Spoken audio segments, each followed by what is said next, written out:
Hai semua, selamat datang di channel bersama Yani. Teman-teman, hari ini saya mau share cara membuat risol raw good.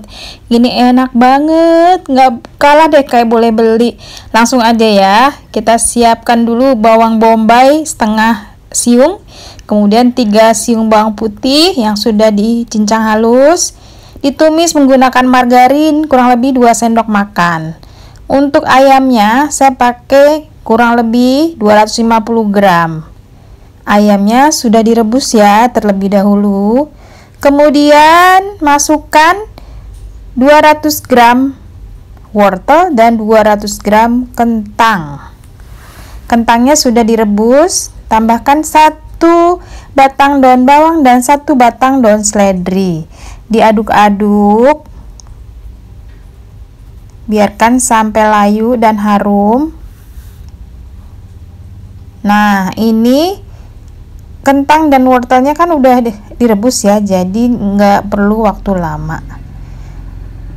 Setelah itu masukkan lada bubuk, kemudian garam, kaldu bubuk, dan sedikit biji pala.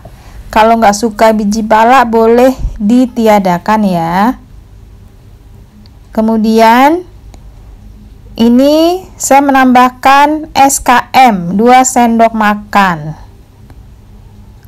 Lanjut susu cair 300 ml supaya rasanya tuh enak banget. Diaduk-aduk, kemudian saya juga menambahkan air tapi tidak terekam ya airnya. Nah, gunanya air ini supaya si bahan-bahannya matang dengan sempurna. Oh iya, ada sisa ayam ya, jadi ayam jumlahnya itu 300 gram. Nah, ini saya udah menambahkan air sekitar 200 ml. Kemudian supaya mengental, masukkan larutan tepung terigu 6 sendok makan tepung terigu ditambah setengah gelas air. Kemudian diaduk-aduk dan dituangkan ke dalam adonan ini ya. Biarkan sampai mendidih. Lanjut masukkan keju parut 100 sampai 160 gram.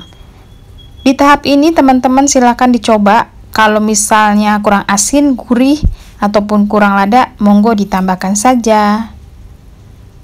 Nah, biarkan sampai mengental. Kalau sudah mengental, dimatikan kompornya. Tunggu sampai dingin ya, supaya mudah untuk dibentuk. Untuk resepnya 250 gram tepung terigu protein sedang, 25 gram sagu, 3/4 sendok teh garam. Untuk airnya 600 sampai 600 ml. Ini saya masukkan 600 dulu dan tambahkan 2 butir telur ukuran besar atau 60 gram ke atas. Diaduk-aduk sampai rata.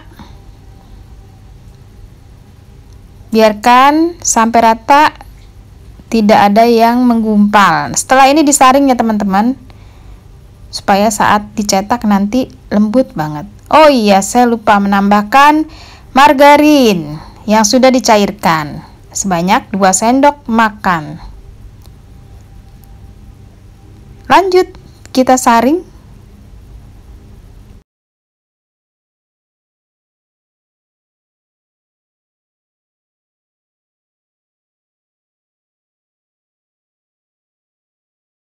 Setelah adonan disaring, diaduk-aduk sampai ke bagian bawah.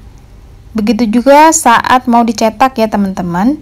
Sebelumnya saya menggunakan wajan anti lengket yang sudah dioles sedikit dengan minyak goreng. Ini ukurannya 18 cm. Untuk resep ini menghasilkan kurang lebih 18 sampai 20 buah risol. Dicetak sampai matang. Tandanya udah matang itu kalau pinggirannya udah pada ngangkat gini ya, dan gampang digoyang-goyang. Dicek bagian bawahnya apakah benar-benar sudah matang. Kalau sudah matang dia agak kering tapi tidak gosong ya teman-teman. Di sini penting banget supaya si risolnya tidak mudah robek. Kalau masih mentah, belum matang, itu gampang banget robek saat digulung ke atas atau saat digoreng. Dicetak seperti ini sampai adonannya habis.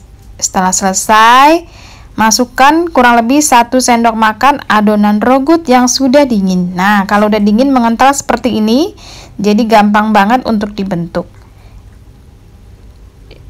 Arahkan ke depan, tutup kiri dan kanan, kemudian beri lem yang terbuat dari tepung terigu dan sedikit air supaya dia merekat. Bentuklah seperti ini ya teman-teman. Untuk besarnya sesuaikan dengan selera masing-masing. Nah, udah jadi risolnya, tinggal digoreng. Untuk isiannya tadi ada sisa kurang lebih setengah mangkok. Jadi bisa 5-6 risoles lagi. Siapkan adonan tepung, kemudian masukkan risol yang sudah dibentuk. Ini adonan tepungnya bisa ditambahkan sedikit garam kalau risolnya tidak terlalu asin. Lanjut masukkan ke dalam tepung roti. Oh ya teman-teman, tepung rotinya ini bisa dihaluskan pakai ulekan ataupun chopper ya, kalau mau si tepung rotinya lembut seperti ini. Setelah ini, risoles bisa disimpan ke dalam wadah kedap udara.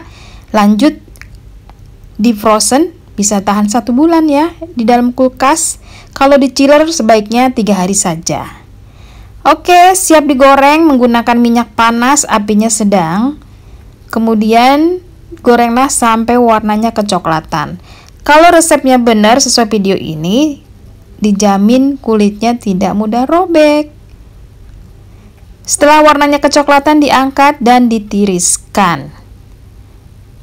Tunggu sampai dingin. Kemudian ini risolesnya bisa dihidangkan untuk acara arisan, kumpul keluarga, dan bahkan bisa untuk ide jualan. Selamat mencoba teman-teman, semoga video ini bermanfaat. Pokoknya ini enak banget dimakan pakai cabai rawit, meletus-meletus gitu ya. Jangan lupa like, komen, dan subscribe. Semoga video ini bermanfaat. Terus tekan loncengnya atau di like videonya supaya saya semangat bikin video lagi. Sampai ketemu lagi.